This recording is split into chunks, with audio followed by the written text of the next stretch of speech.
Pobelter gets a ton of criticism all the time about being the weakest link on this squad. I mean, even you go back to the votes for All-Stars, it was like, okay, all of Immortals plus Jensen. He's the guy that was left out.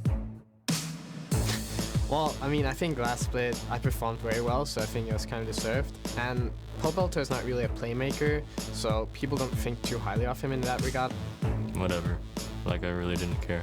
Last split, it would just be like, you know, you guys can make some aggressive plays in the side lanes, I'll just survive. The meta is a lot more mid lane focused now, and I think I'm doing a good job of using the resources that my team is putting into me, so I think that's why I'm having most player of the game right now. I think he does his job very well in Immortals, but any mid laner could do what he does. I need to show like a longer period of time of me performing like this, and then people will start praising me too. The champion, standing tall to the end. Everyone else is falling, they keep on calling again. Who is the best is the question they keep on asking. I am constantly smashing while I'm giving out trash. Let's go, let's go, let's go, let's go, let's go, let's go, let's go, let's go, let's go, let's go.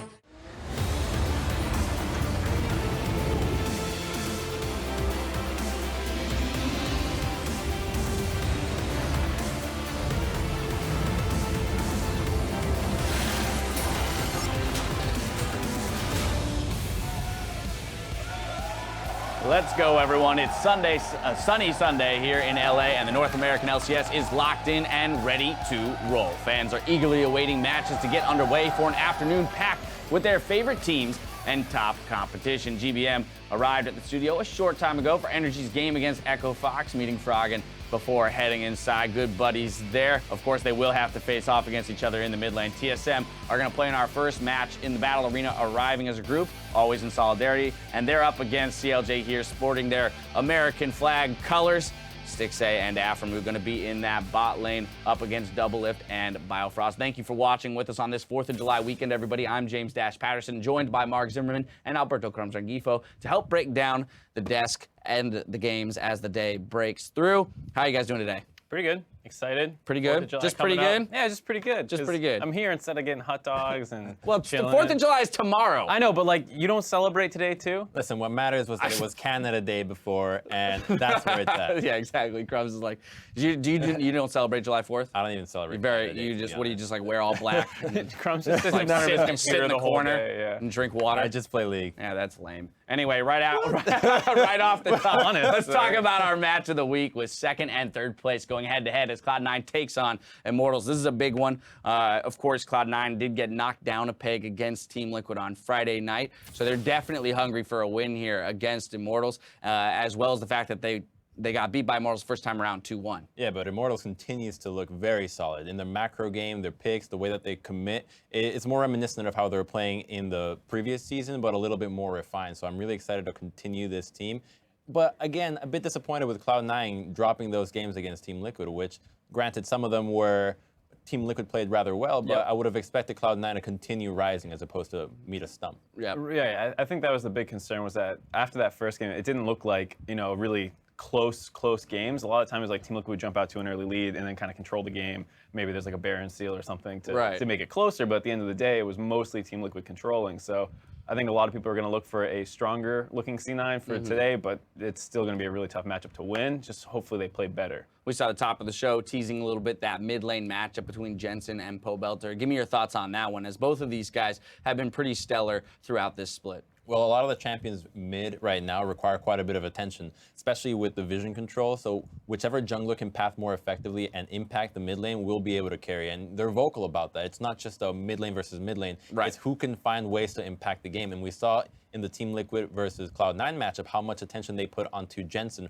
right from the start. Oh, yeah. And immediately he was unable to come back. If we see that again happen in the Immortal versus Cloud9 game and any team tries that, then the matchup is going to sway completely because of how proficient these players are. Right, I think the big thing to point out there is the champions, because we're not seeing like someone first picks Azir and then someone counter picks Zed, and then it's just like, oh, you got a solo It's just kill. a 1v1. Yeah. Right, it's nothing like that. It's Victor, it's Azir, it's Ryze, it's these things that want to start moving around the map and influencing side lanes or have people come to them and gank. It's not this 1v1 thing, so it's going to be, even though it's an important mid lane matchup between the two, it's going to be about who can get that teammate ahead versus can they get themselves ahead. All right, so junglers playing a big role in that one. Of course, we also have to talk about the top lane. We talk about it every time we talk about Immortals. But Reignover now essentially has a split decision, right? Because we're talking about the value of the mid lane and him having to make the decision there, but that would force him to kind of break his attention towards the top lane that he's developed the synergy with Huni over the years that they played together. And I don't think that's going to falter too much, because carry tops are very proficient. We've seen Rumble being banned quite a bit against Immortals. True. But the one champion that's kind of making its debut and really having an impact in a lot of these games is the Shen top, a non-carry top laner that can influence other parts of the map. And Immortals obviously is not a team that's going to care too much about the Shen, whereas Cloud9 has been playing quite a bit on it and even banning it in plenty of games. So I think that it's going to be a matter of how well can Cloud9 execute a Shen strategy if they choose to go for it, as opposed to the Immortals, who's just going to try to snowball the top lane matchup in just the regular carries, such as the Ryze. Right, I think the Rumble and the Ryze are the two important ones because those have pretty good matchups into a lot of the kind of safer tanky picks in the top lane, like a Trundle, like a Shen. Right. And so if C9's on red side, I'm going to be really interested to see their pick ban because you know that Impact wants to play more of those tanky things, and Huni's always looking for the counter pick, and it's going to be a situation where you can't really ban out the biggest counters on red side unless they're willing to leave a lot of stuff open mid. All right, well, we at least get one game of each side. We know that much in a best of 3. Now, though, I want to take a look at our player of the game leaderboard as we hit the midpoint of the split here. Some of our big-time winners here, Pobelter and Doublelift, each with 6 awards. I mean, the two of them have had stellar splits. We've already talked about Pobelter a little bit. Doublelift, though, finding his home on TSM and definitely settling in with Biofrost as his duo. I really like that he's mostly just playing Lucian. It's a high-skill champion that you can really just outplay a lot of people on. And we've seen that time and time again. Lane dominant, strong mid-game, which is when TSM is closing out these games and just completely snowballing. So I really like that. And especially because we have seen him be capable of playing other carries as well. It's not like it's only Lucian. It's just, hey, this is my comfort champion. What are you going to do about it? Of course, our 5-time award winners are Bjergsen, Phoenix, and Dardoch. So turning to you on this one, I mean, it's not surprising, of course, that we find players from the winningest teams at the top here, but Phoenix and Dardoch in particular for Liquid, which is the lower ranked of the 3 teams that are being represented here, these 2 guys have each snagged 5 awards. So that speaks to the fact that Team Liquid is winning through these guys more often than not. I think it's just due to them being the most explosive players on the team. Okay. They swapped out Piglet, who probably would have snagged a couple away from his teammates, and they put in Fabi and more utility. He's playing a lot of like the Ashe, the Sivers, the Jins. And so it's really on Phoenix and Dardoch, and I like Phoenix a lot. I know a lot of people are, questioning his consistency, but I think when he has a good game and tries to take over the game, it's like almost unmatched in the league. We saw he had these games where he's flashing in 1v4 in the middle of a team fight, and like the rest of the team's trying to catch up to him, and he plays those situations more aggressively than most mid laners, and I think that's why you see him pick up a lot of awards, because when it goes right, it's like, wow. All right, I'm going to put you both on the spot here. Anyone pick somebody not in the top 5 here that you have as a dark horse for, MVP or player of the game honors near the end of the split? I would go Who with, deserves to be up here, basically? I think it depends how Envy's season closes out. I think if they manage to push back into top 4, potentially top 3, you might see Seraph getting some attention, just because it is such a new team. No one was expecting much. He's the most obvious front runner on that team as someone who is controlling the pace of the game. We see that when he's on Fiora, gets his counter picks, or like a Lissandra, he can help in both split push and team situations. So I think if that team really does well, he could get some attention. Crumbs? For me, it's Lorlo. I mean, he's had a lot of games where he's actually really strong as a top laner. While lacking a little bit of consistency, a lot of times he's able to put so much pressure on the map that it's kind of unmatched, because I feel like a lot of teams underestimate how strong Team Liquid can be, and they definitely capitalize on it, and we've seen him take over games just split pushing, and even towards the end of last split in the playoffs, he was going off. All right, so if we can find that consistency, maybe he shoots up the ladder. For some additional context on how player of the games impact this MVP split vote at the end of the split, check out our breakdown on lolesports.com. We got all the info up there for you. Now, though, it's time to check out the current standings ahead of today's matches. TSM is top of the table in first place, followed by Immortals in second. Cloud9 has sole possession of third, with fourth place shared by Liquid and Envy. Another tie between CLG and Apex. They're in that 6th place slot. and with the bottom 3 teams rounding out the league. Now for a look at the action happening on both LCS streams today. Viewers of NALCS 1 will see Counter Logic Gaming take on TSM, followed by Apex versus Phoenix 1. And make sure to tune into NALCS 2 if you want to catch Echo Fox versus Energy and our match of the week, Immortals versus Cloud9. Immortals and Cloud9 meet in the Battle Theater for the second series today as C9 challenges Immortals second place in the standings. Now, of course, though, through the movie magic or the TV magic that we have at our disposal, we've summoned Reginald onto the desk. Unfortunately, Hotshot GG is out due to illness. We were supposed to have the both of them. That's okay. Crumbs will sub in and help me with some asking of the questions. But my first one to you, Reginald, is TSM out to a 9-0 start, having beat every single team in the first half of the split. This is the best start that your organization has ever had to a split. How does that feel? It feels great, and I'm really proud of the coaching staff, the players, for putting in their hard work. Going to Korea to boot camp right before the season start, and really not taking a vacation. And so overall, I'm really proud of the guys. As you guys all know, it doesn't really matter how well you do in the season. It's about playoffs, and I really enjoy the hype, and I'm happy for it. But at the same time, I'm kind of scared, right? Because I want our players to do well playoffs, not the season. And, if you look at last season, Immortals, they went 17-1, and all their hype was attributed to their coaching staff. But at the end of the day, they went to playoffs and failed miserably. And so I just don't want that to be the same for TSM. So what's the fix then? What do you learn from Immortals' story from Spring Split, and how do you make sure that that doesn't happen to your roster?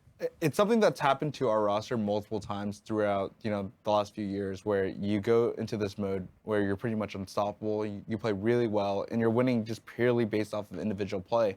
And you look at IMT games, Huni's just stomping, Ranover's just stomping, Turtle plays well, Pobelter's playing well. And you get into this mode where you stop caring to improve, you stop caring to expand your champion pool, and you get stuck in this mindset where, why do I have to do something else if I'm already winning with what I'm doing now? Mm-hmm. And that's where the coaching staff plays in, where they have to bring the players back down to earth. They have to make sure the players are focused, make sure that the players are playing the right champions, and make sure that they don't get complacent. And I didn't see that on Immortals last split. So for this split, every single time we win after an LCS match, I'm always like, hey guys, in our chat, I'm like, hey guys, remember, it's not about our season matches, it's about playoffs. So I hope that's enough to remind them. I went through a lot of that myself as a player, and so I'm hoping that we don't go into playoffs really cocky this year. So as TSM entered playoffs last split, they saw a surge of improvement, and it was credited to Weldon and the coaching staff kind of getting in there. But I think that as a team, a lot of the motivation comes from the players themselves, and how well can the coaching staff continue that innate motivation that the players have all the way till the end. Since you've mentioned that your goal is to reach the end towards the Worlds and playoffs, how does the coaching staff help the players maintain that motivation for not taking that break and going for so many hard hours of work, where we've seen players around the age that 21, 22, they kind of burn out and they're not able to really give their best every single time. But here in TSM, we've seen them trying to do that for months ago and keep going. So how does the coaching staff, particularly Parth and Weldon, assist the players in maintaining that motivation? So for last split, it was a little different, right? Because we got rid of our whole entire coaching staff mid-split, and I stepped in to work with the players. But it's really important to have a figure that the players respect. And because I've been a player for 5 years and I was a shot caller for our team, and I was very successful as a player, it's a lot easier for me to go in there and fix problems because the players are really willing to listen to me. They have a lot of respect for me. So it was really easy for me to go in there, understand the game, and help them figure out their problems in order to do better at playoffs last split. Overall, Bjergsen and Doublelift are the leaders and captains of our team, and whatever they do reflects onto the other players. And Bjergsen and Doublelift have insane drive. They really stepped it up last split. When Yellowstar wasn't shot calling on our team, Doublelift stepped up and did most of the shot calling for our team during playoffs. Yeah, so Doublelift, he was telling me, I can't do it. I've never been a shot caller. I've been a mechanical player my whole entire life. Right. How do I do this, Andy? And I'm like, Double, I believe in you. You got to do it. You gotta shot call, because he wasn't effective in lane. Doublelift, as a player, he's always won based off of his superior mechanics, playing Vayne, playing high mechanical champions where he outplays his opponent. And now he's in a role where he's not winning the game through his pure mechanics, but he's winning through shot calling. So I went in, I helped the team with overall team strategy, and he took it upon himself and the whole entire team every single morning they would watch VODs for 2 hours before practice. Out of every single team, no other team does that. And last split was not about individual play for us. It was about coming together and playing well as a team. We lost to CLG at the last match, but you have to look at it from the whole season standpoint. We were 6th place, and we went to playoffs, and we did so well. Right. I was really proud of the guys. Huge improvement out of them from that split. Yeah. Of course, it's carried over to this one. I do now want to turn to the matchup that we have today. You're playing CLG. Did beat them in the first series that you played in the split. That, of course, was 5 weeks ago, so some time has passed. But it's kind of interesting. Most of the time when we come into a TSM CLG matchup, there isn't necessarily a favorite. A lot of times the teams seem very evenly matched. Here, though, I think almost everybody would probably call TSM a very clear favorite in today's best of 3. So for you on the outside, though, how does that change the way that you guys approach the matchup? Is it higher stress because now if you lose, it's a bigger deal? Is it less stress because you're more confident? How are you approaching this series against CLG? To be perfectly honest, since the start of the season, I handed a lot of things off to Weldon and Parth. So they're in charge of the player's complete mindset.